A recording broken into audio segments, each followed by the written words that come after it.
কসবার থেকে ভাই কসবা কিন্তু ইয়েতে প্রচুর পাখি আছে, এখানে একটা সিন্ডিকেট আছে পাখির।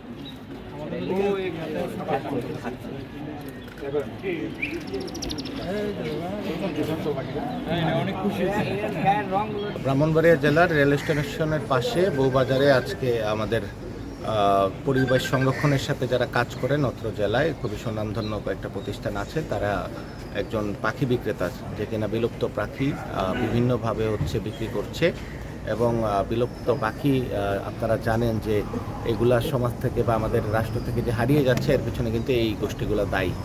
তো তাদেরকে ইনফরমেশান দেওয়ার ফলে আমরা জব্দ করি এই পাখিগুলা এবং পরে পাখিগুলো মুক্ত করে দেই এবং যিনি বা যারা এইগুলা বিক্রি করছে তাদেরকে আইনের আওতায় আনি। খুব সম্ভব আমরা একটু পরে মোবাইল কোর্ট করব বন্য প্রাণী সংরক্ষণ আইনে এবং যথোপযুক্ত শাস্তি দেওয়া হবে আর কি।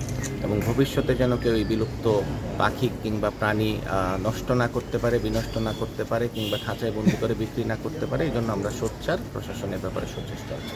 ধন্যবাদ।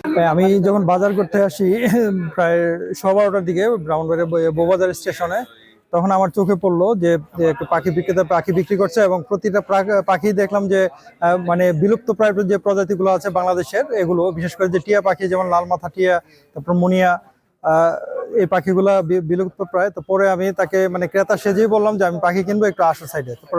তারপর সে আসলো, স্টেশনে উঠানোর পরে আমাদের যে রেস্কিউ টিম আছে, তারপর আমাদের যে তরি বাংলাদেশের যে পরিবেশ নিয়ে আমরা যে কাজ করি, তরি বাংলাদেশের সদস্যদেরকে কল করলাম। দেন তাকে আটকে আমরা এই বন সংরক্ষণ অধিদপ্তরে যোগাযোগ করলাম এবং ইউএনও মহোদয়ের সাথে যোগাযোগ করলাম। তো ইউএনও মহোদয় বললো যে আপনারা এগুলাকে আমাদের ইউএনও অফিসে নিয়ে আসেন। তারপর আমরা নিয়ে আসলাম, আসার পর ইউএনও মহোদয় আসে এগুলোকে অবমুক্ত করেন আর যে পাখি বিক্রি করছিল তাকে আইন অনুযায়ী ব্যবস্থা গ্রহণ করবেন বলে উনি নিশ্চিত করেছেন।